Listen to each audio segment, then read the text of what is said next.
இந்தியால இருக்கவங்க premium alcohol ரொம்பவே கன்சியூம் பண்ணிட்டு இருக்காங்க. 2 நிறுவனங்கள் இதனால சீரியஸா பணம் செஞ்சுட்டு இருக்காங்க. 5 பிக் பிளேயர்ஸ் இருக்காங்க. அதுல வெறும் 2 நிறுவனங்களோட பிஇஜி தான் பிலோ 1 இருக்கு. அதாவது வேல்யூவேஷன் இன்னும் ரீசனபிளா இருக்கு. குரோத் கூட ரிலேட்டிவா நம்ம பார்க்கும்போது.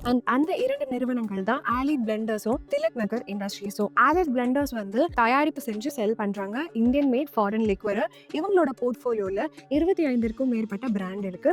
மாஸ் மார்க்கெட் பிராண்டான ஆஃபீஸர்ஸ் சாய்ஸ்ல இருந்து பிரீமியம் செக்மெண்ட்ஸ் வரைக்கும் இந்த நிறுவனம் பண்ணிட்டு இருக்காங்க. திலக் நகர் ஒரு லீடிங் பிராண்டி மேக்கரா இருக்காங்க. இவங்களோட மேன்ஷன் ஹவுஸ் பிராண்டி தான் டாப் செல்லரா இருக்கு. இவங்களோட போர்ட்ஃபோலியோல 15க்கும் மேற்பட்ட பிராண்ட்கள் இவங்க பண்ணிட்டு இருக்காங்க. ஃபினான்ஷியல் ஸ்பேஸ் பார்த்தோம் அப்படின்னா சேல்ஸ் நம்பர் எக்ஸைஸ் டியூட்டியோ எக்ஸ்க்ளூட் பண்ணி தான் இருக்கும். Q2 FY26ல ஆலிட் பிளெண்டர்ஸ் சேல்ஸ் 14% அதிகமா இருக்கு. 990 crores. மெயினா ஸ்ட்ராங்கா செயல்திறன் இருந்திருக்கு விஸ்கி செக்மெண்ட்ல. அதே சமயத்துல திலக் நகருடைய விற்பனை 6% வளர்ந்திருக்கு. 398 கோடியா. ப்ராஃபிட்டபிலிட்டி ரெண்டுக்குமே டிஃபரன்ஸ் இருக்கு அப்படிங்கிறது ரொம்பவே கிளியரா இருக்கு. திலக் நகர் 13% நெட் மார்ஜின் வச்சிருக்காங்க. ஆலிட் 6.3% வச்சிருக்காங்க.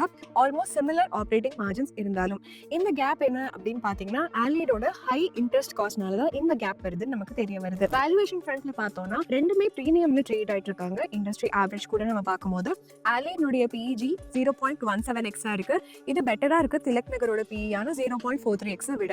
பட் ஆலிட் 400% ப்ராஃபிட் சிஏஜிஆர் ஒரு லோ பேஸ் எஃபெக்ட்ல இருந்து எழுதியிருக்காங்க. திலக் நகரோட ப்ராஃபிட் ஸ்டெடியா க்ரோ ஆயிருக்கு கடந்த 3 வருடமா நம்ம பார்க்கலாம். ஃபியூச்சர்ல இந்த 2 நிறுவனத்துல யாரு வினரா இருப்பாங்கன்னு நீங்க நினைக்கிறீங்கன்னு கமெண்ட் செக்ஷன்ல சொல்லுங்க.